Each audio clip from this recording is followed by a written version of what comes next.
Hello दोस्तों, मैं हूं गौरव। आज मैं बात करने वाला हूं MLIS का, आपका MLI 101 का जो है यूनिट 4। तो हमने इसी चैनल पे यूनिट 1 2 3 भी कवर किया है, और भी हम UGC नेट KVS और NVS वगैरह के लिए जो है लेक्चर्स लाते रहेंगे। तो ये सब में क्वेश्चंस तो पूछता ही है, और कट ऑफ बहुत ज़्यादा जाने लगा है, तो आप लोग को डेप्थ में जो है पढ़ने की बहुत ज़रूरत है, और इससे इग्नू के स्टडी मटेरियल से अच्छा कौन ही हो सकता है। तो चलो हम शुरू करते हैं। तो पहले हमने यूनिट 1 2 3 में कवर किया था, जैसे डेटा के बारे में हमने पढ़ा था, डेटा टाइप्स वगैरह, कैसे कैसे डेटा ओरिजिनेट होता है। उसके बाद हमने इंफॉर्मेशन के बारे में पढ़ा, डेटा इंफॉर्मेशन। अब हम लोग नॉलेज के बारे में पढ़ने वाले हैं। तो नॉलेज में ये सब है, डेफिनेशन पढ़ेंगे हम। Nature, characteristic, properties, knowledge types and scopes, personal and public knowledge, tacit and explicit knowledge, 3 words of knowledge हो गया। फॉर्मेशन ऑफ नॉलेज में Ranganathan modes of formation of knowledge, जैसे रंगनाथन का जो लाइब्रेरी का जो रूल्स है, जो हम लोग इसके पहले वाले चैप्टर में भी पढ़े थे, जो इन्फॉर्मेशन पे लागू कर दिया गया था, वैसे नॉलेज पे भी लागू किया जाता है। फिर Neelamganj extension, origin and growth patterns of disciplines में ये सब आ जाएगा। Mapping of the structure of subjects आ जाएगा। Sociology of knowledge, knowledge utilization. अब चलो आगे देखते हैं हम। देखो, तो नॉलेज में वही है कि हम लोग शुरू से जो है, जैसे केव में भी लोग थे, तो उसके बाद धीरे धीरे धीरे जो है लोगों को नॉलेज जो था वो आने लगा। जैसे जैसे आपको इन्फॉर्मेशन बढ़ता है, वो है वही इन्फॉर्मेशन जो है from one generation to another knowledge के फॉर्म में जो है ट्रांसफ़र होता रहता है। तो जैसे मान लो कि पहले हम लोग केव पेंटिंग्स वगैरह होता था, उसके बाद जो है एक तरह से ओरल फॉर्म में नॉलेज ट्रांसफ़र होता रहा। फिर जो है नॉलेज के बाद जैसे ओरल मंत्राज वगैरह आपने इंडियन कंटेक्स्ट में सुना होगा, तो मंत्राज वगैरह क्या थे, वो ओरली जो है आपको जैसे ट्रांसफ़र किया जा रहा है knowledge from one generation to another. या फिर ह्यूमन को जो है, एक एनिमल को ह्यूमन से क्या डिफ्रेंशिएट करता है, तो बेसिकली आपको नॉलेज ही डिफ्रेंशिएट करता है, विजडम। तो वही है। अब इसमें जो है देखा जाए तो वैसे ही फिर ICT जो है, इंफॉर्मेशन एंड कम्युनिकेशन टेक्नोलॉजी का जैसे जैसे डेवलपमेंट हुआ, वैसे वैसे नॉलेज भी जो है उसके बहुत ज़्यादा अपॉर्चुनिटीज़ बढ़ने लगे। तो इसके जब बहुत ज़्यादा डिसिप्लिन्स भी है। तो देखो, knowledge structure growth and development as a pattern, this aspect of knowledge formation it's structural growth and related aspects are studied by scholars. Dr. Ranganathan has examined the formation of knowledge in the context of classification, design, and development. Knowledge is also deemed to comprise discipline, disciple, citation, analysis हो गया, subject scattering form, useful studies. Knowledge and its parts can also be mapped as in an atlas to have a graphic view of ramification. तो हम knowledge में देखते हैं इसका definition. The meaning of knowledge has been given by the Random House Dictionary, and the word synonyms with knowledge are acquaintance हो गया with the facts or principles, and as far from study or investigation. तो वही सब है, जैसे investigation होता है किसी चीज़ का। इन्वेस्टिगेशन कोई ज़रूरी नहीं है कि पुलिस का है, इन्वेस्टिगेशन को इन्वेस्टिगेशन कहते हैं। आप किसी भी टॉपिक पे इन्वेस्टिगेट कर सकते हैं। तो प्रिंसिपल्स, उसके पीछे क्या क्या है, फैमिलियरिटी और मतलब कन्वर्जेंस हुआ विद अ पार्टिकुलर सब्जेक्ट और ब्रांच ऑफ लर्निंग, किसी चीज़ के बारे में। Familiarity gained by site experience, आप कहीं घूमने जा रहे हो, जैसे मान लो कि जैसे आप यूरोप घूमने जा रहे हो, तो यूरोप घूमने गए तो आपको जो बुकिश नॉलेज होगा और वहाँ जाके आप एक तरह से नॉलेज गेन करोगे, दोनों में डिफरेंस होगा। द फैक्ट और state of knowing clear and certain perception और fact of truth, awareness as a factor of circumstance, तो ये सब नॉलेज के अंदर आता है। तो another approach to define knowledge is that the word knowledge has its root in the Greek word gnosis, a word that uses the same root is recognize. ठीक है जी, we know what we recognize. This means that we mentally process और experience सेपिंग it. देखो, ये basically वही है कि जो हमें जैसे डेटा से जो है आपका इन्फॉर्मेशन बनता है। अब इन्फॉर्मेशन जो हम गेन करते गए तो वो हम लोग अपना दिमाग में प्रोसेस करते हैं सारे इन्फॉर्मेशन को, और उसी को जो है धीरे धीरे नॉलेज के फॉर्म में कन्वर्ट होते जाता है, जो आगे चल के जो है आपका विजडम भी बनता है। ठीक है जी। तो वही है, इसमें इंडस्ट्रियल सोसाइटी आया, फिर जो है आपका इंडस्ट्रियलाइजेशन जैसे जैसे हुआ देशों का, वैसे इंडस्ट्रियलाइजेशन के बाद जो है आपका नॉलेज जो है इंक्रीज होते गया। अब जो है एक्सप्लोसन ऑफ नॉलेज देखो तो धीरे धीरे हो रहा है, क्योंकि हमारे पास अब कंप्यूटर्स है और भी बहुत ज़्यादा जो है सोर्सेज इंक्रीज हो चुके हैं नॉलेज का।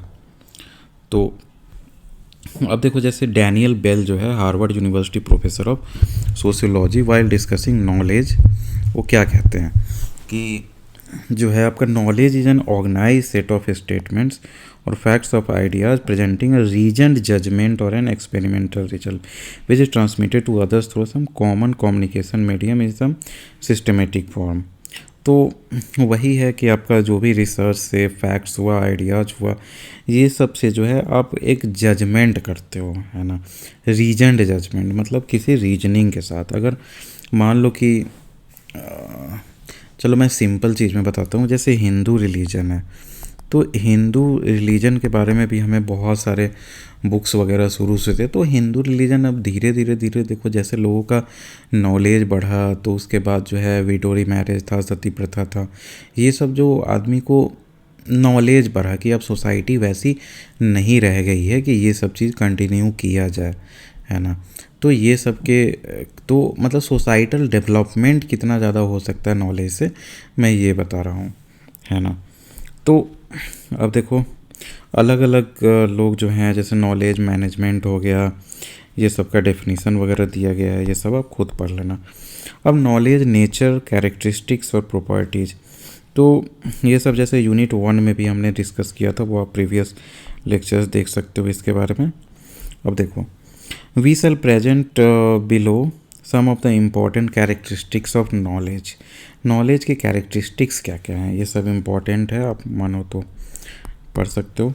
नॉलेज इज इनफाइनाइट, जैसे मैं सिंपल एक एग्जांपल दूं तो पहले एटम का जब आविष्कार हुआ, आविष्कार क्या मतलब देखा गया कि एक डिस्कवरी कह सकते हो कि पहले लगता था कि जब कोई भी मैटर है कि किस चीज़ का बना हुआ है, तो एक टाइम में जैसे आपने पढ़ा होगा कि ऋषि कन्नड के नाम पे जो है मतलब कण का नाम दिया गया था, जिसको आगे चल के एटम भी कहा गया। तो वो एटम हुआ, उसको भी हम लोग तोड़ते चले गए, तो आपको इलेक्ट्रॉन, प्रोटॉन, न्यूट्रॉन वगैरह मिला, उसको भी हम लोग तोड़े। तो जैसे जैसे साइंटिफिक एडवांसमेंट्स होते गई, तो वैसे वैसे नॉलेज जो है वो बढ़ता गया। हो सकता है कुछ जो हमें इन्फॉर्मेशन पहले का नॉलेज रहा हो वो गलत रहा हो, तो वो रिफाइन होता गया। तो इसलिए कहा जाता है कि नॉलेज इज इनफाइनाइट, वो बढ़ते जाएगा। Knowledge is dynamic, continuous and ever expanding, जैसे मैंने एग्जांपल दिया, तो ये एक्सपैंड होते रहेगा। जैसे लार्ज हैड्रॉन कोलाइडर आपने सुना होगा, जो 2012 में जो स्टार्ट होने वाला था, कहा जा रहा था पृथ्वी ख़त्म हो जाएगा, तो उससे एटम्स को और भी जो है माइन्यूट में तोड़ा गया। तो उससे पता चलता है कि आदमी का नॉलेज जो है हम लोग कितना कम जानते हैं अभी, है ना। और वो एवर एक्सपैंडिंग है, हमेशा बढ़ते रहेगा। अब a gifted man may acquire wide knowledge, deep wisdom and spiritual insights, but all these are lost when he dies except that he is recorded। तो वही है, किसी के पास बहुत ज़्यादा नॉलेज हो सकता है, जैसे मान लो स्वामी विवेकानंद थे, तो उनका जितना बुक्स है, स्पीचेज है, जैसे शिकागो में दिए थे, बहुत जो फेमस है, जो वर्ल्ड रिलीजन्स का मीटिंग जो हो रहा था उसमें, तो ऐसे ऐसे तो वो जितना बोल गए, जो हमारा लिखा हुआ है वही रह गया ना उनका नॉलेज, नहीं तो जो नहीं लिखा गया, नहीं रिकॉर्ड किया गया, वो सारा वेस्ट हो गया। नॉलेज बिकम्स ऑब्सलीट, बहुत नॉलेज जो है सो ऑब्सलीट हो जाता है। जैसे एक जो पंपकिन मॉडल जो था एटम का, जिसमें कहते थे कि जैसे एक एटम है, उसमें जो है इलेक्ट्रॉन सस्पेंडेड है कहीं कहीं, तो ये जैसे क्या था नॉलेज, ये रॉन्ग नॉलेज था, धीरे धीरे ऑब्सलीट हो गया, उस पर रिसर्च रुक गया। अब knowledge types and scope, personal and public knowledge, ये समझ गए आपको। पर्सनल नॉलेज जो होगा वो आपके जब बारे में होगा, इंडिविजुअल के बारे में होगा, और उसका एसेसिबिलिटी दूसरे को कब होगा, जब वो खुद बताएगा। अब जैसे पब्लिक नॉलेज आप समझ सकते हो, जो कोई नॉलेज जो है सो पब्लिक नॉलेज में है, तो जैसे मान लो कि दिल्ली मेट्रो का है तो उसका क्या रूट्स है, कौन से स्टेशन पे जो है मतलब गाड़ी कितने सेकंड के लिए रुक रही है वगैरह वगैरह। तो ये सब पब्लिक नॉलेज हुआ, मतलब किधर से कौन से स्टेशन पे जाने का शॉर्टेस्ट रूट होगा, तो ये सब है ना। तो Ziman the distinguished physicist emphasizes the importance of the organisation of public knowledge. तो there are 3 aspects to the organisation of public knowledge. इसमें ऑर्गेनाइजेशन बाय क्रिएटिंग आता है, self organization and bibliographical organization, तो ये सब है। अब देखो इसमें वैसे आप देख सकते हो कि इसमें से सेल्फ ऑर्गेनाइजेशन आप जान रहे हो, बिब्लियोग्राफिक ऑर्गेनाइजेशन वैसे देख लो, इसमें डेफिनेशन दिया हुआ। Bibliographic organization refers to the organisation of primary documents in bibliographies, indexing and abstracting journals and other various types of information production services. All these are handle by libraries and information center. समझ गए, ये कोई इसमें बड़ी बात नहीं है कि जो प्राइमरी डॉक्यूमेंट्स होंगे, जैसे इंडेक्सिंग किया जाता है, फिर एब्स्ट्रैक्ट बनाया जाता है जर्नल्स का। एब्स्ट्रैक्ट जो होता है वो शॉर्ट फॉर्म में किसी चीज़ को लिखा जाए, वो एब्स्ट्रैक्टिंग होता है। तो ये सब जो है आपका बिब्लियोग्राफिक ऑर्गेनाइजेशंस करते हैं। अब tacit and explicit knowledge. Explicit देखो, the above two groups of knowledge is expressed slightly differently by Michael Poliani. Explicit knowledge is that expressed to others orally on a recorded format, and tacit knowledge is personal knowledge that may or may not be expressed by an individual. समझ गए, जो individual का कोई knowledge है, मानो कि आप कहीं पे जैसे रिसर्च में है आप, है ना, तो रिसर्च में आप कोई रिसर्च कर रहे हो तो सैम्पल्स वगैरह का रिसर्च किए, कुछ भी किए, तो ये आपका पर्सनल नॉलेज रहेगा। तब तक आप कहीं पे जाके कोई डेटा एक्वायर किए वगैरह वगैरह, फिर जब उसी को आप पब्लिक कर देते हो, जो आप शेयर कर रहे हो, कम्युनिकेट कर रहे हो किसी के साथ, तो वो आपका जो है एक्सप्लिसिट नॉलेज हो जाता है, सॉरी मतलब टेसिट नॉलेज हो जाता है ना। देखो another way of distinguishing between tacit and explicit knowledge is knowledge of the body, which is subjective, practical, analog, while explicit knowledge is that of mind, which is objective, theoretical and digital. समझ गए। अब देखो 3 worlds of knowledge. Another view of knowledge is that of way Karl Popper has identified knowledge groups or more or philosophical plan. Popper ontological scheme is to see 3 worlds of knowledge. जैसे world 1 में कहता है physical world in which the earth vital to its earth but insignificant aspect in the immensity of the universe of radiation और matter. देखो तो ये जो है ना वर्ल्ड ऑफ नॉलेज को 3 भाग में बांट दिया गया है, जिसमें फर्स्ट में कहते हैं फिजिकल वर्ल्ड, जिसमें अर्थ आ गया, मतलब फिजिकल वर्ल्ड जो आप चारों तरफ देख रहे हो यूनिवर्स, है ना, तो फिजिकल वर्ल्ड जो आप चारों तरफ अनुभव कर रहे हो। वर्ल्ड 2 हो गया world of subjective human knowledge corresponding to individual knowledge, जो आपका अंदर का नॉलेज है। एक हो गया फिजिकल जो आप बाहर से देख रहे हो, दूसरा हुआ मेंटल, मतलब मान लो सब्जेक्टिव नॉलेज हो गया, जो आदमी खुद के अंदर आपके दिमाग में जो नॉलेज है। World 3 is objective knowledge which the product of human mind recorded in languages, arts, science, technology in all the artefacts of stored in scatter है।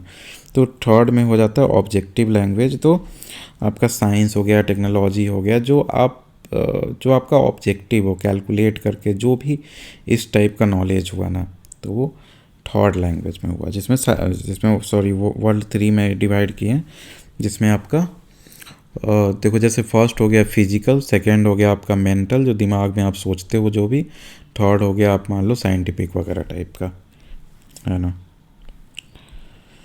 तो अब फॉर्मेशन ऑफ नॉलेज में चलते हैं। फॉर्मेशन ऑफ नॉलेज कैसे बनता है ना। तो ये जो है the organisation of public knowledge in their physical form और प्रिंट और non print materials in libraries information centre has to continuously grapple with the rapidly expanding dimensions of knowledge. वही है कि नॉलेज हमेशा बढ़ते जा रहा है, तो उसके अनुसार जो है सबको अडेप्ट करना पड़ता है। Not only new disciplines are emerging, the multi dimensional and interdisciplinary nature and a host of other factors make it essential to keep the tools of organising. देखो बेसिकली इसमें यही कह रहा है कि नॉलेज जो है ना वो मल्टी डिसिप्लिनरी होते जा रहा है। जैसे पहले आप सुने होंगे कि साइंस में जैसे एक तरह से फिजिक्स का ही एग्जाम्पल लेते हैं। तो फिजिक्स पहले न्यूटोनियन फिजिक्स वगैरह को ही सही मानते थे। तो इसमें जो है धीरे धीरे जब स्पेस वगैरह के बारे में हम लोग पढ़ने लगे, ब्लैक होल्स के बारे में पढ़ने लगे, फिर जो है एटम के अंदर घुसने लगे, तो उसके बाद जो है ऐसे ही एक और ब्रांच आया क्वांटम फिजिक्स। तो क्वांटम फिजिक्स में जो है तो ये सब जो है ना आपका मल्टी डायमेंशनल होते जा रहा है। नॉलेज जो है कहीं पे देखोगे कि अगर आर्ट्स है तो आर्ट्स को भी अगर साइंस, आर्ट्स और साइंस कहीं पे मिक्स है, कहीं पे मैथमेटिक्स फिजिक्स मिक्स है, कहीं पे मैथमेटिक्स केमिस्ट्री मिक्स है, कहीं पे अगर मान लो आपको हिस्ट्री और फिजिक्स पढ़ाया जाएगी, फिजिक्स कैसे कैसे डेवलप हुआ, तो वही कहा जा रहा है यहाँ पे। अब यही है। तो देखो Need was seen by Ranganathan and he developed a general theory of classification with laws, normative principles, postulates, canons, etc. not only to take care of the past and present knowledge बस also for the future development. तो वही knowledge को जो है देखो, अब knowledge तो इतना ज़्यादा है, जैसे मैंने पहले डिस्कस किया कि नॉलेज जो है धीरे धीरे सोसाइटी से जब आदमी मर जाता है तो वो ख़त्म होते जाता है। तो इसीलिए नॉलेज को रिकॉर्ड करना ज़रूरी है। अब अगर नॉलेज को आप रिकॉर्ड कर रहे हो तो वो भी इट्स नॉट ईजी, क्योंकि सारा नॉलेज को आप एक जगह अगर रख दो तो आदमी सर्च कैसे करेगा, है ना। कि जो है आप सीधे लाइब्रेरी में घुसो और लाइब्रेरी सारा नॉलेज अगर किसी लाइब्रेरी में रख दो, 1 किलोमीटर विड्थ हो, 1 किलोमीटर लेंथ हो, तो फिर मतलब कैसे खोजोगे। तो इसीलिए उसका ऑर्गेनाइजेशन और क्लासिफिकेशन जो है नॉलेज का वहाँ पे नेसेसरी हो जाता है। तो उसके लिए रंगनाथन जी ने जो है सो नॉलेज के फॉर्मेशन का जो मोड सजेस्ट किया है। अब देखो ये जो है आप ये वेरी वेरी इम्पॉर्टेंट है यूजीसी नेट में, फिर KVS, NVS, DSSB सबका जो लाइब्रेरी वाला एग्ज़ाम होता है इसमें से एक न एक आता ही है। Ranganathan modes of formation of knowledge, ये तो बहुत बार मैथ द फॉलोइंग में आया है।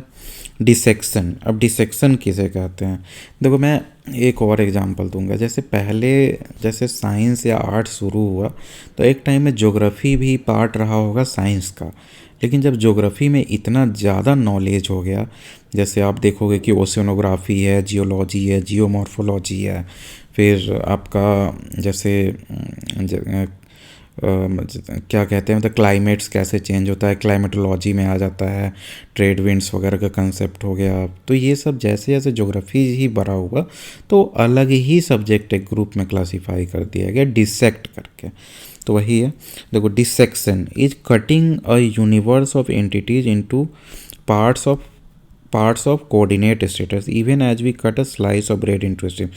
When the parts are ranked they form an array, each part is termed as lamina। समझ गया। तो ये सब इंपॉर्टेंट टर्म्स है, याद रखो। Example botany, agriculture, zoology constitute the dissected members of the universe of basic subjects में से डिसेक्ट किया गया मतलब काटा गया। अब lamination, lamination is a construction by overlaying facts और on facet, even as we make a sandwich by laying a vegetable layer over a layer of bread. When the basic layer is basic subject and the other layer isolates the compound called a form. Example in the subject agriculture of corns। देखो तो एक agriculture तो अलग ही आपका एक तरह से group हो गया, ऑफ कॉर्न्स किसी कॉर्न के बारे में, समझ रहे हो। फेसेट ऑन फेसेट है ना, द 2 लेयर्स हुआ ना इसमें, है ना। एग्रीकल्चर ऑफ कॉर्न्स, या फिर आप मान लो कि जैसे आपको पढ़ाया जा रहा है जैसे ब्रीडिंग, काउ ब्रीडिंग वगैरह हो गया, तो अब जैसे ब्रीडिंग हुआ किसका पार्ट हुआ, ये आपका एक तरह से एनिमल्स का जो होगा आपको स्टडी उसका पार्ट होगा, लेकिन उसमें भी जो है आपका ब्रीडिंग ऑफ अगर दे दिया जाए काउज या फिर पोल्ट्री फार्म, तो वो एक तरह से लैमिनेशन हो गया। तो वैसे ही in the subject agriculture of corns, the 2 layers agriculture and corn lie on both the ends of the basic subject agriculture and isolate idea जो एक्स्ट्रा ऐड किया गया isolated corns, there can be more layers of this type, जैसे मैंने बताया वैसे ही। अब denudation किसको कहते हैं, the progressive decrease of the extension and increase of the intention of the depth of the basic subject. समझ रहे हो, डेप्थ में जब जाया जाए ना तो उसको जो है डेन्यूडेशन कहा जाते हैं। जैसे एक्सटेंड करने के लिए मान लो कि तुम्हारा जैसे ज्योग्राफी हुआ, तो ज्योग्राफी को ही और ज़्यादा एक्सटेंड किया जाए कि ज्योग्राफी को जो है कोई भी चीज़ स्टडी कर रहे हैं मतलब उसके पीछे का क्या फ़िलॉसफी है, किस लॉजिक के साथ कर रहे हैं, क्यों ऐसे क्लासीफाई कर रहे हैं। एक तो आपका सब्जेक्ट हो गया, लेकिन उसके पीछे का लॉजिक, रीजनिंग वगैरह अगर देखने लगे तो उसको जो है डेन्यूडेशन कहते हैं। तो ये the progressive decrease of the extension and increase of the intension और the depth of the basic subject on an isolate idea, even as we scoop the flesh of a soft fruit from deeper and deeper layers। तो वही अंदर अंदर deeper जाते जाओ। तो देखो जैसे in the words of Shera, denudation is the exposure of a new area of knowledge by erosion और डाइवेस्टमेंट थ्रू रिसर्च और इंक्वायरी। तो देखो जैसे फिलॉसफी हो गया, लॉजिक हो गया, सिम्बॉलिक लॉजिक हो गया, ये सब आ गया डेन्यूडेशन। अब loose assemblage, the assembling together of two और मोर सब्जेक्ट, जो लूजली कनेक्टेड हो, समझ रहे हो ना। Example general relation between political science and economics, या फिर जैसे हो गया कि किसी चीज़ के बारे में लूजली असेंबल्ड हो, जैसे politics behind geography, politics behind history, इस टाइप से। अब सुपर इम्पोजिशन में इधर कनेक्टिंग टुगेदर टू और मोर isolate ideas belonging to the same universe of isolate ideas. The need for this usually arises when an entity is eligible to an isolate idea on the basis of two or more quasi-isolate idea. जैसे sociology of rural poor. और rural poor तो एक तो जैसे isolate idea rural poor हुआ, अब उसका sociology है ना, तो ये टाइप हो गया। तो इसमें देखोगे कि दोनों जो आइडिया है ना, ये आइसोलेट आइडिया ही है ना। तो ये सुपर इम्पोजिशन कहते हैं। तो आप समझ गए, पहला डिसेक्शन काटा गया, लैमिनेशन जो है एग्रीकल्चर ऑफ कॉर्न्स जैसे हो गया, वो लैमिनेशन हो गया, मतलब फेसेट ऑन फेसेट कहते हैं, ठीक है। अब डेन्यूडेशन हो गया जब progressive decrease of the extension, जैसे अंदर जितना घुसते जाएंगे, ऐसे याद कर लो ना, डेन्यूडेशन से डी से डीपर घुसोगे तो जिसमें फिलॉसफी, ऐसे याद कर लो, फिलॉसफी बहुत डीप बातें बताता है ना। लूज असेंबलेज मतलब लूजली हो, जैसे पॉलिटिकल साइंस, इकोनॉमिक्स, जिसका कोई रिलेशन ना हो। सुपर इम्पोजिशन में हो गया टू और मोर आइसोलेट आइडियाज को ही है into the same universe of isolate ideas, है ना। तो उसको जो है सुपर इम्पोजिशन कहेंगे। तो इसके आगे जो है वो देखते हैं थोड़ी देर में। तो आगे कंटिन्यू करते हैं। तो जैसे रंगनाथन का हमने देख लिया, तो रंगनाथन का जैसे हो गया आपका dissection, lamination, denudation, loose assemblage और सुपर इम्पोजिशन। तो इसी में और आगे जो मतलब एक्सटेंड किया गया, जिसको नील मेगन एक्सटेंशंस कहते हैं। तो based on Ranganathan methodology, Neelameghan worked further on this ideas of modes of formation of subjects and enumerated few micro modes. कुछ और डेवलप किया गया जिसमें आता है फिजन। फिजन क्या है? ये द प्रोसेस ऑफ, देखो फिजन और फ्यूजन आप समझ होंगे। जैसे न्यूक्लियर फिजन होता है जिसमें एक बड़ा मोलिक्यूल जो है सो टूटता है स्मॉलर मोलिक्यूल्स में। फ्यूजन होता है जैसे जो है दो छोटा छोटा मोलिक्यूल जो है सो एक बन जाता है मेन मोलिक्यूल बाद में जाके, तो उसको फ्यूजन कहते हैं। और ये फिजन, तो वो ये आप याद रखोगे तो ये समझ में आएगा जल्दी। तो fission is the process of division और स्प्लिटिंग और breaking up into parts. The process has until recently been denoted by the term dissection, जैसे आपने देखा। However, dissection usually imply the splitting, breaking of entity into parts by an outside agency। मतलब dissect कहा जाता है, जैसे कोई stick है उस पर आप कोई कुल्हाड़ी मार दो या फिर चाकू मार दो, तो उस टिप से आउटसाइड से। तो इसीलिए जो है जो फिजन जो है वो इंटरनल प्रोसेस है, इसलिए उसका नाम बदल के मानो कि फिजन कर दिया गया। तो डिस्टिलेशन ऑफ काइंड वन हो गया, मानो a distilled subject is one which get formed on the basis of some और सिमिलर और कॉमन ऑब्जर्वेशन, एक्सपेरिमेंट्स और एक्सपीरियंसेस इन सेवरल सब्जेक्ट। अब जो एग्जांपल हो गया management science which is distilled out of study in the management of science laboratories, universities और industries. तो ये सब को जो है अलग से साइंस बना दिया गया, जैसे मैनेजमेंट साइंस। जैसे सिस्टमोलॉजी, मेट्रोलॉजी, ये सब हो गया। अब देखो डिस्टिलेशन ऑफ काइंड 2 हो गया, फ्रॉम टाइम टू टाइम। तो यही सब है, पढ़ लेना आप खुद से। Statistical calculus developing from mathematics, तो ये जैसे मैथमेटिक्स का स्टैटिस्टिकल कैलकुलस का कोई चैप्टर हो, वहाँ से आप जो है मतलब फ्यूज कर दो, अलग अलग कर दो, तो उसमें जैसे स्टैटिस्टिकल तो ये एक अलग हो गया। फिर microbiology developing from biology and botany, तो माइक्रोबायोलॉजी अलग हो गया। इंटरनेशनल रिलेशंस जो है सो पॉलिटिकल साइंस से अलग होके एक नया सब्जेक्ट बना सकते हो, तो ये हुआ नॉलेज का। और फ्यूजन जैसे मैंने बताया, फ्यूजन में जो ऐड कर दिया जाता है, तो fusion is a result of interdisciplinary research with characteristic trends in present day research program. These efforts lead to the emergence of a new set of ideas and theory of an interdisciplinary character का ना, interdiscipline जैसे astrophysics, तो physics हुआ और astronomy, bio और mechanics तो biomechanics, psycho linguistics हो गया आपका लैंग्वेज, और साइकोलॉजी, सोशियो साइबरनेटिक्स, तो ये हो गया। अब देखो clusters are formed of subjects wherein there is a core entity of study with inputs or viewpoints or work on it coming from specialists from diverse subjects, जैसे studies in sinology, Tibetology, study center around famous personalities, ये सब आपका clusters हो गया।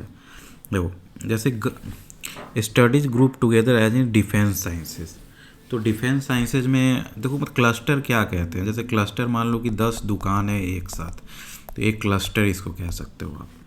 तो वैसे ही आपका studies group together in defence sciences, defence science में अगर जो है जैसे वेपन्स के बारे में बताया जाए, फिर जैसे आपका कैसे इन्वेड करना है कहीं पे, कैसे आपका जो है जैसे नक्सलाइट से कैसे लड़ना है, तो ये सब बहुत तरीके के होंगे ना, तो सबको एक जगह कर दिया जाए तो वो हो गया आपका क्लस्टर। ठीक है जी। अब यही सब है एग्रोमेशन, अलग अलग और भी टाइप्स दिया गया है, इसमें आप देख लेना, उसमें मेन तो यही है। Origin and growth patterns of discipline, तो ओरिजिन और ग्रोथ पैटर्न्स कैसे होता है तो वो बताया गया है, जिसमें डिसिप्लिन्स के बारे में दिखाया गया है। तो देखो जैसे पूरा ही पढ़ देता हूँ। Giving an overview of the social organization of knowledge and information, मैगैरी ऑब्जर्व डेट डिसिप्लिन क्या होता है, is a branch of instructions of mental and moral training. Etymologically it is derived from the word disciple which means one who learns, जो सीखता है। Scholarly discipline is an organized field of inquiry pursued by the community of knowledge and purpose। देखो discipline यही होता है कि basically मान लो कि आपका कोई केमिकल इंजीनियरिंग है मानो कि, तो केमिकल इंजीनियरिंग अगर डिसिप्लिन हो गया तो इसके अंदर कितने सारे जो है मतलब प्रोफेसर्स वगैरह होंगे, जिसमें आपका जब पेट्रोलियम टेक्नोलॉजी आ गया, डेयरी आ गया, फूड टेक्नोलॉजी आ गया, फिर आपका जैसे एक तरह से chemical process engineering, chemical reaction engineering, ऐसे ऐसे बहुत सारे जो आएंगे ना, तो ये एक डिसिप्लिन हो गया मानो, तो जिसमें सेम थिंकिंग के पूरा चीज़ हुआ related. Attributes of scholarly disciplines, some of the attributes scholarly discipline का यही है, जैसे it enables distinguishing knowledge and opinion, मतलब एक टाइप का ओपिनियन होगा। Opinion do not have anything to do with scholarship sector, they are subjective, तो वही है सेम मतलब ओपिनियन टाइप हो। Disciplines of knowledge are composed of people, communities of scholars share a domain of certain intellectual inquiry और discourse, वही सब है। Discipline में contain knowledge and information of all degree from the simple introductory text book, सब ये सब पढ़ लेना, ये सब उतना इंपॉर्टेंट नहीं है वैसे। अब देखो relevance in library and information studies, तो an important part of the work of library information lies at the intersection of disciplines, मतलब वहाँ कितने सारे एक लाइब्रेरी है, वहाँ पे केमिकल इंजीनियरिंग के भी हो गए, मैकेनिकल इंजीनियरिंग के भी, सिविल इंजीनियरिंग के, ये अलग अलग डिसिप्लिन्स जो हैं सबके होंगे, तो वही लाइब्रेरी में बताया जा रहा है। Intersection of disciplines in organizing literature server services and other related information storage and retrieval services. Studies on knowledge about knowledge gives the professional an insight into the disciplines to intuitively work on the strategy for content analysis and systems. तो वही है, जैसे librarian हुआ तो उसके बाद सारे disciplines का एक तरह से नॉलेज बेसिक हो जाता है कि इसमें क्या पढ़ना है, उसमें क्या पढ़ना है, इसके लिए ये बुक है, वो बुक है। तो वो एक जो है अपने इंट्यूशन के अनुसार जो है तो स्ट्रैटेजी वर्कआउट कर सकता है। अब देखो, mapping of the structure of subjects, तो क्या क्या होता है। मैपिंग स्ट्रक्चर, समझ रहे हो ना, कोई चीज़ का अगर मैपिंग कर रहे हो तो आप उसके बारे में जो है मतलब बाउंड्रीज वगैरह मतलब सब चीज़ जान रहे हो आप। तो वैसे ही सब्जेक्ट्स का मैपिंग किया जाए कि उसका कैसा स्ट्रक्चर है, क्या क्या इसके अंडर आता है। तो citation analysis and subject structuring, तो देखो, an interesting method of structuring of concept has been conceived by Eugene Garfield. ये नाम आपको बहुत यूजीसी नेट वगैरह में भी यूज होगा, तो ये आप ध्यान में रखना है, Eugene Garfield, the innovator of citation index and citation studies. तो साइटेशन इंडेक्स और साइटेशन स्टडीज किसने डिस्कवर किया, तो ये यूजीन गारफील्ड। इसको ई गारफील्ड भी बहुत जगह लिखा होता है, एनवीएस केवीएस में बहुत बार पूछा गया। The innovator of citation index and citation, citing a reference in book research journal articles etc and similar other documents in age old practice। सही बात है। तो साइटेशन क्या होता है कि साइटेशन में बेसिकली सिंपल लैंग्वेज में बताऊँ तो आप कोई रिसर्च पेपर पब्लिश किए हो और उसी रिसर्च पेपर के बेसिस पे कोई अपने रिसर्च पेपर में साइट कर सकता है कि ये इंफॉर्मेशन मैंने इस रिसर्च पेपर से लिया है। तो वो हमेशा से चलते आ रहा है बहुत से। अब जो है ये सारा ऑनलाइन ज़्यादातर साइटेशन का प्रैक्टिसेज हो चुका है, जिसमें गूगल का भी साइटेशन इंडेक्स वगैरह आप आगे पढ़ोगे ये सब। साइटिंग रेफरेंस, वही कह रहा है, reference in books, research paper, journal article, conference paper and similar other documents is an age old practice. The citing and cited articles have a relationship between them by virtue of the authors having some connection to the ideas propounded in both the cited। तो यही मैं कह रहा हूँ कि अब देखो इसमें क्या होगा, जब ऑथर जो है सो एक दूसरे के आइडियाज़ से अट्रैक्ट हो रहा हो, एक दूसरे के आइडियाज़ में कुछ सिमिलैरिटी लग रही हो, एक्सप्लोर करना चाह रहे हो, तभी साइट करेगा, है ना। तो वही साइटेशन एनालिसिस है, सब्जेक्ट स्ट्रक्चरिंग कहते हैं इसको, है ना। तो this method of identification of clusters of concept related to subject bears evidence to the interdisciplinary nature of newly emerging subject. The problem of seepage and scattering of articles in core, peripheral and alien periodicals has been serious constraint in meeting the information needs of researcher and other types of users in library and information centers। तो वही कहा जा रहा है कि अगर मान लो कि एक दूसरे को साइट करते जाओ तो एक तरह से नेटवर्क टाइप बन जाता है, जिसको आगे चल के जो है सो सब्जेक्ट को ग्रुप्स बना दिया जाता है। मान लो कि जैसे कोरोना आया था, कोविड-19, तो कोविड-19 के अंदर जितना मतलब उसी समय कितने ज़्यादा एक दूसरे को साइट करके जो है रिसर्च पेपर्स वगैरह, जर्नल्स वगैरह सब पब्लिश हुए, तो वो सबका भी एक ग्रुप बनाया जा सकता है। ये बस इसी चीज़ का एग्जांपल है, रिलेशनशिप का। अब देखो ग्राफिक डिस्प्ले हो गया, तो in this method there is a restriction imposed by the linear display of concept, whereas these concepts are truly multidimensional in their relationship. This problem of display is generally overcome by graphic display methods which may map the hierarchical and associative relationships.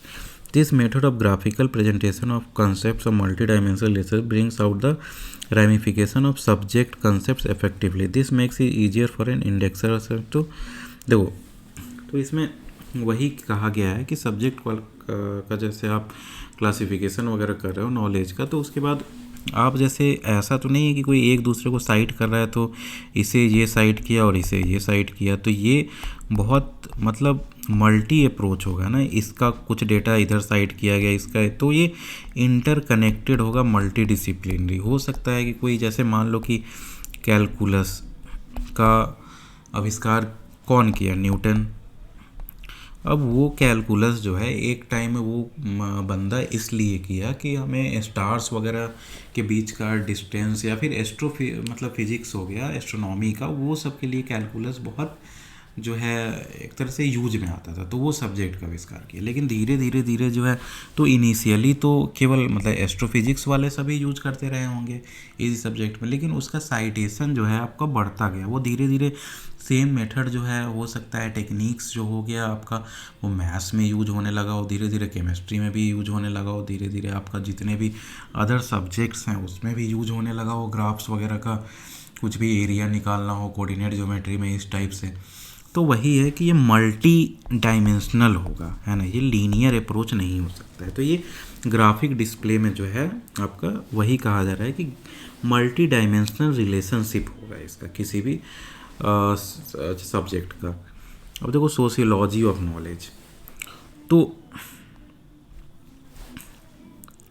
ये तो मैंने बता दिया था आपका tacit and explicit knowledge पिछले बार में। अब देखो इसमें आगे चलते हैं। देखो in this section we shall learn about the another dimension of knowledge that is sociology of knowledge. Knowledge देखो यहाँ से देखते हैं।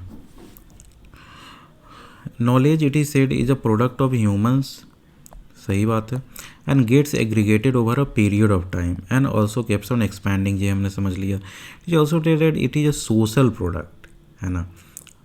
तो नॉलेज जो है वो सोशल प्रोडक्ट भी है एक तरह से, जैसे जैसे सोसाइटी बढ़ती है वैसे वैसे नॉलेज भी बढ़ता है ना, क्योंकि वो अगर आप स्टोर करके रख रहे हो ये तभी ये पॉसिबल है।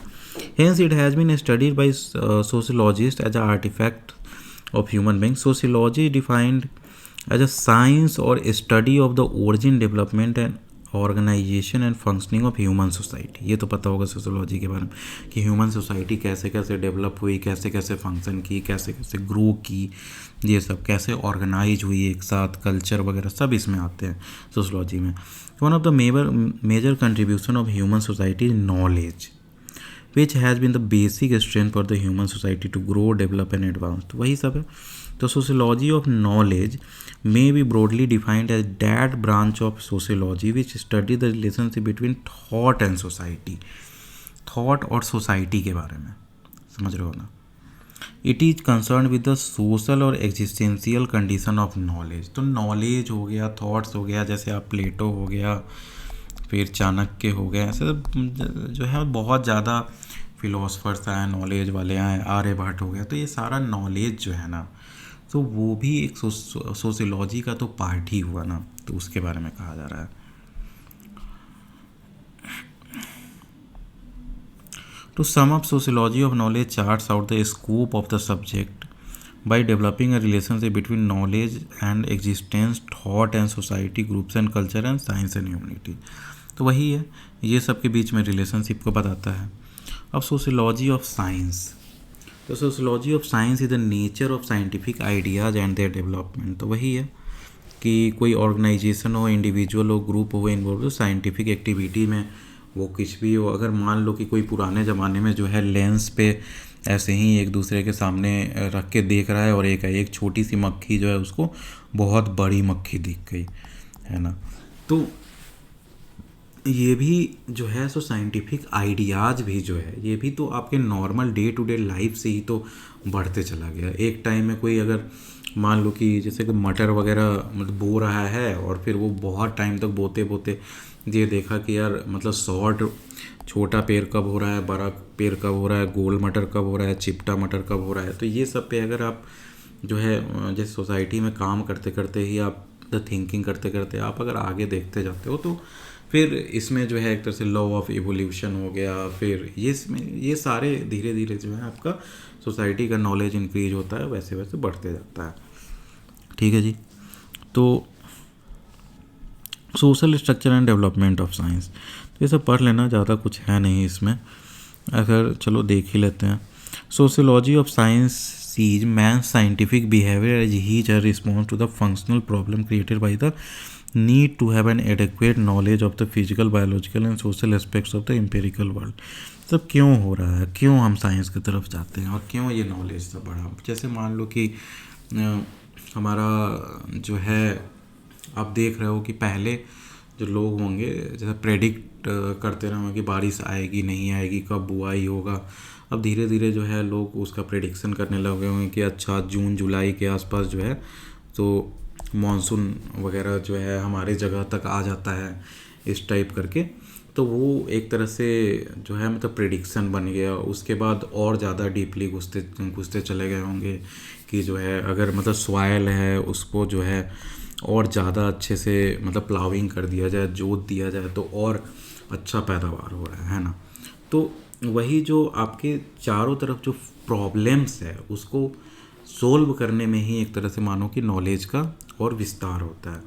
तो in order to explain the degree of development of science, four general components of science as a whole are given, each of which has a measure of autonomy.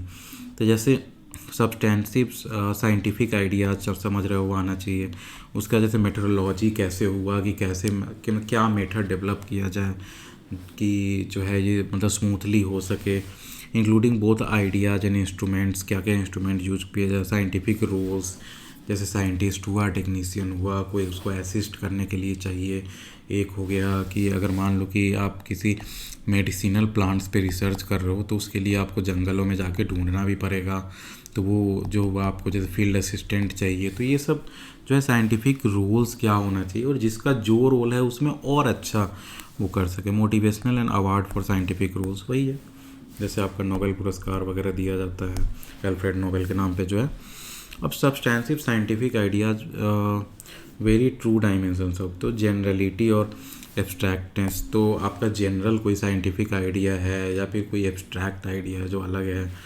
exhaustive for the relevant aspects of the or the phenomena. It is said the more abstract, systematic and exhaustive a set of substances scientific idea is the greater of his scientific development.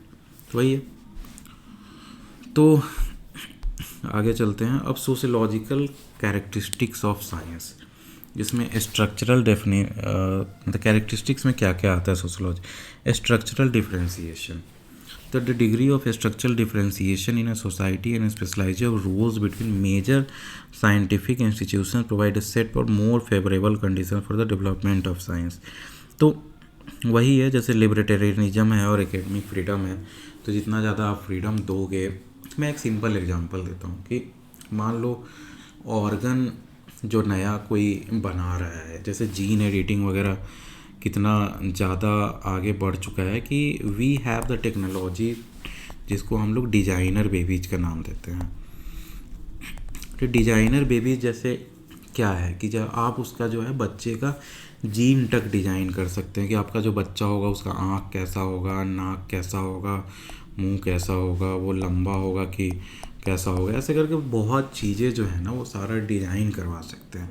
लेकिन ये दूसरे चीज़ पे जैसे plants वगैरह का आप gene editing, CRISPR technology वगैरह के बारे में सुने होंगे, तो ये सब प्लांट्स वगैरह पे यूज होता है, लेकिन ह्यूमन पे जो है वो अलाउड नहीं है ना। तो क्यों? क्योंकि ह्यूमन टेस्टिंग नहीं अलाउड है। ये सब हम लोग जैसे नेचुरल फॉलो करने देना चाहते हैं ह्यूमंस के केस में। तो यही है कि एकेडमिक फ्रीडम, ये भी it's a type of academic freedom, लेकिन इसमें से मोरालिटी भी है इन्वॉल्व है। मोरालिटी हो गया, एथिक्स हो गया, ये सब चीज़। अब लिबर्टेरियनिज्म यही कहते हैं कि लिबरल होना चाहिए, कि आपको जो है कोई अगर आपका रिलीजन भी है, मानो कि रिलीजन, तो आपके रिलीजन में क्वेश्चन पूछने की आज़ादी होनी चाहिए, ये क्यों कर रहे हैं, है ना। I am just giving an example, don't take it like कि मैं किसी को क्रिटिसाइज कर रहा हूँ। एनवायरनमेंट, अब साइंटिफिक नॉलेज के लिए जो है सो वही वैसा एनवायरनमेंट भी होना चाहिए। सोशल एनवायरमेंटल प्रेशर्स को quite often trigger major scientific discoveries and technical innovations. तो वही है कि एनवायरनमेंट के अनुसार भी, जैसे आप देखोगे कि इजराइल का नाम आप जान ही रहे होगे, कितना पावरफुल देश है, किसी की भी माँ बहन कर सकता है, ऐसे ही बताया जाए तो। और जबकि छोटा सा कितना देश है, 50% ऑफ द नोबेल प्राइज़ आज तक इजराइलीज को ही मिला है, इतना छोटा देश होने के बावजूद। तो क्यों? क्योंकि अब देखो कि इन्वायरमेंट, वो लोग हमेशा परसिक्यूट किए गए, ऐसा मैं नहीं कह रहा हूँ, उन्होंने भी परसिक्यूट किया है, सामने आप वॉर्स देख ही सकते हो, जो भी है, वी कांट जज एनीवन। तो अब इन्वायरमेंट उनका देखो, तो जैसे वो इतना उनको रेगिस्तान के बीच में एक तरह से ज़मीन दे दिया गया, तो ऐसा रहने के लिए सो कॉल्ड प्रोमिस्ड लैंड वो लोग कहते हैं। तो अब रेगिस्तान के बीच में है, तो वो देखोगे कि उनका ऐसा इन्वायरमेंट है कि पानी पीने का नहीं था, तो वो ड्रिप इरिगेशन जैसे टेक्नोलॉजीज हो गए, मतलब इरिगेशन में यूज होता है। फिर बेस्ट जो है सो वाटर मतलब सैलिनेशन प्लांट वगैरह हो गया। तो ये सब उन्होंने ही डेवलप किया है, जो पूरा वर्ल्ड चाहता है कि कैसे हम करें। उनको वो इतना ज़्यादा सिक्योरिटी इशूज था उनके अराउंड कि एक वहाँ पे यूथ जो होते हैं इंजीनियर्स, उन्हें जो है रियल लाइफ प्रॉब्लम्स पे काम करना पड़ता है कि कैसे हैक कर सके किसी को, कैसे डिफीट कर सके। ये सब मैं इन्वायरमेंट का बस एक एग्जांपल दे रहा हूँ। उसमें और एग्रीकल्चरल का भी देख लो कि अगर मान लो कि आपके यहाँ ड्रॉट्स बहुत ज़्यादा होता है, तो ऐसे ऐसे चावल के का आविष्कार किया जाए जो पानी कम लेते हो। तो वही बात है environment factors influencing scientific development. तो बहुत सारे फैक्टर्स है। मोटिवेशन एंड अवार्ड या रिवार्ड सिस्टम ऑफ साइंटिस्ट जो है उनको रिवार्ड दिया जाएगा, जैसे नोबेल प्राइज़ दिया जाता है। 4 scientific discipline physics, chemistry, medicine and physiology, वही सब है। जैसे कम्युनिकेशन एमंग साइंटिस्ट अच्छी होनी चाहिए, एक दूसरे से कम्युनिकेट कर सकें, बाउंड्रीज कम बनाई जा सके। जैसे साइंस को भी जो है थोड़ा ओपन रखा जाए। मैं समझ रहा हूँ आईपी राइट्स वगैरह है, लेकिन फिर भी ओपन बनाना चाहिए कि ये I think knowledge should be open. ये हमारा हक है जानना बस।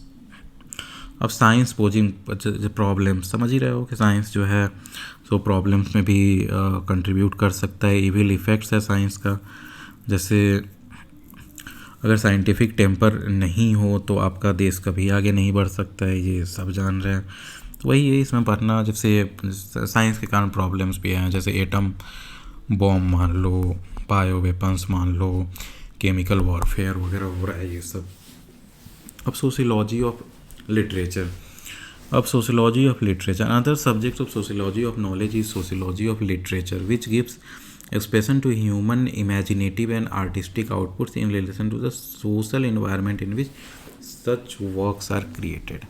वही बात है आर्टिस्टिक आउटपुट्स, जिसमें आर्टिस्टिक मतलब आउटपुट्स में जब जैसे आपको पोएम्स, स्टोरीज, मैं वैसे आर्टिस्टिक आउटपुट्स में पेंटिंग्स वगैरह भी मानता हूँ। कोई आपका जो है, क्योंकि पेंटिंग्स भी है वो इट्स लाइक तुम्हारे दिमाग में जैसा चल रहा है वैसे उसी चीज़ को आप एक्सप्रेस कर रहे हो, आप राइटिंग में एक्सप्रेस करो या कैसे भी करो, है ना।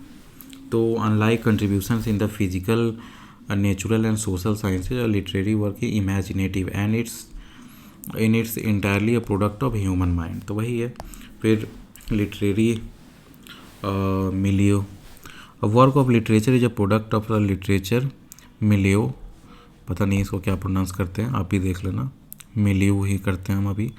इन which thoughts and ideas are exchange, judgment on then past and values them are discuss. The existence of such a milieu is and always has been inseparable from.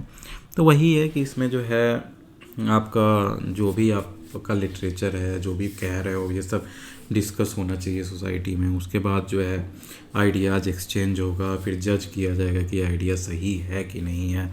उसके बाद जो है, जैसे मैं सिंपल एग्जांपल दूंगा, एक टाइम में Hindus में भी वीमेन का जो है मैरिज एक एज 14 और 12 कोई था, 14 या 12 साल हुआ करता था, जिसके बाद सोसाइटी में लोग नॉलेज आए, फिर डिस्कस किया हुआ, प्रोटेस्ट हुआ कि जो है इसको बढ़ा के 18 किया जाए, क्योंकि उस समय जो है वीमेन की शादी नहीं होनी चाहिए इतनी जल्दी, मतलब वीमेनहुड में भी टाइम लगता है ना, सिस्टम डेवलप करने में। तो वही सब है जो भी, तो वो सब जो है फिर 18 ईयर्स किया गया, यही सब है। तो ये सब डिस्कस किया जाएगा, जज किया जाएगा सोसाइटी में, तभी पास किया जाएगा, है ना, वैल्यूज वगैरह सब चीज़। अब लिटरेरी रिकॉग्निशन, समझ रहे हो कि आप कुछ लिखे हो तो वो रिकॉग्निशन होना चाहिए, मतलब पब्लिश होगा तभी रिकॉग्नाइज किया जाएगा। एक तो एक ऐसा स्ट्रक्चर बनना चाहिए, सिस्टम बनना चाहिए, नहीं तो जो है कितने सारे, मतलब मेरे को तो लग रहा है 99% जो लोग लिखते हैं वो कभी पब्लिश ही नहीं हो पाता है मोस्टली देखे तो, है ना। अब लिटरेचर एंड मास कम्युनिकेशन, समझ ही रहे हो, मास कम्युनिकेशन जिसमें टीवी वगैरह सब चीज़ आ जाता है, लिटरेचर आप जान ही रहे हो। अब सोशियोलॉजी ऑफ रीडिंग, तो रीडिंग का भी वैसे ही सोशियोलॉजी है। तो no sociology of literature is meaningful without a sociology of reading and the cultural impact that reading habits have on the society. तो रीडिंग हैबिट्स है तो उसका कल्चरल इम्पैक्ट्स भी सोसाइटी पे पड़ेगा ही। तो जैसे लाइब्रेरीज वगैरह मतलब बढ़ा, वैसे वैसे जो है मास में लोग पढ़ाई लिखाई करने लगे, जिसके कारण जो है अब मतलब एडुकेशनल, कल्चरल और अदर रिलेटेड स्टेटस भी जैसे कि बढ़े। अब जैसे मतलब देखो, जितने भी बैरियर्स ख़त्म करोगे ना सोसाइटी में, उतना ज़्यादा नॉलेज स्प्रेड होगा। जैसे पैट्रियार्की हुआ, तो पैट्रियार्की अब जो कह लो, मुझे तो पसंद नहीं है, क्योंकि women should have equal rights. Women में भी साइंटिस्ट होती हैं, सब चीज़ है। और सोसाइटी भी पैट्रियार्की अलग, यहाँ पे मेन को ज़्यादा सुपेरियर दिखाया जाता है वगैरह वगैरह।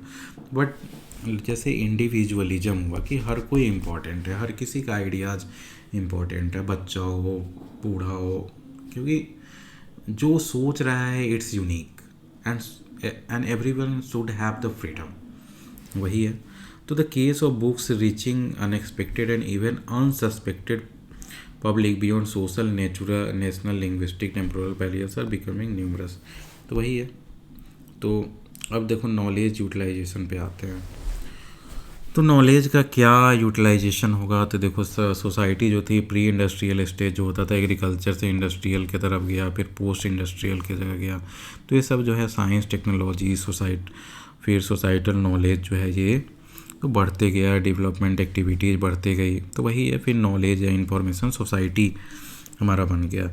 तो अब इसमें जो है आपका नॉलेज और डेटा का बहुत ज़्यादा यूज है। तो इसमें जैसे इंफॉर्मेशन एंड कम्युनिकेशन टेक्नोलॉजीज़ भी आ जाता है कि आपका आईसीटी जो है सो आपका नॉलेज रिकॉर्ड कर रहा है इन द फॉर्म ऑफ मान लो इमेजेज हो गया, वीडियोज हो गया, in the form of data सब।